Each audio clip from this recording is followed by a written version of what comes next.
Синдикатот ја изгуби довербата. Работниците се помалку веруваат во организацијата која постои за да ги брани нивните интереси. Затоа што не си ја вршат работата кој што треба.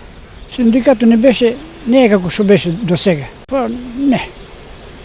Затоа што некој работел у Македонка и цела Македонија тоа се знаеше што е синдикат. Стоеше зад правото на работниците. А сега не. Кажаното се потврдува и со бројки.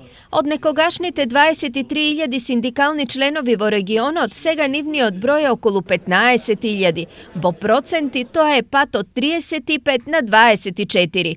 Зошто работниците немаат вера во синдикатот?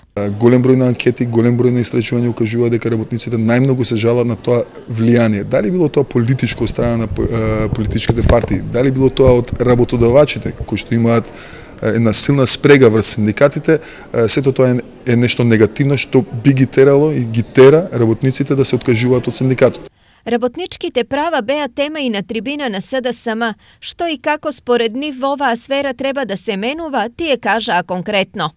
За граѓаните кои што имаат професии кои што им се ризични, за нив понудуваме посебни мерки на заштита и велиме дека ќе се усогласи нивото на ризик на професијата со годините на стаж. Кога зборуваме за активни мерки за вработување, тие треба да се однесуваат на категории кои што се тешко вработливи и на тоа стоиме. Сите останати треба да се вклучени на пазар на труд со друг тип на мерки, а тоа е вклучување на образованието или креирање на образование кој што ќе не донесе до работа, што во Македонија во суштина и не постои. Оние кои што се спомнав, социјално исклучени, тие ќе имаат посебни стимулативни или активни мерки, кои што ќе се однесуваат не на работодавачите, туку на работниците.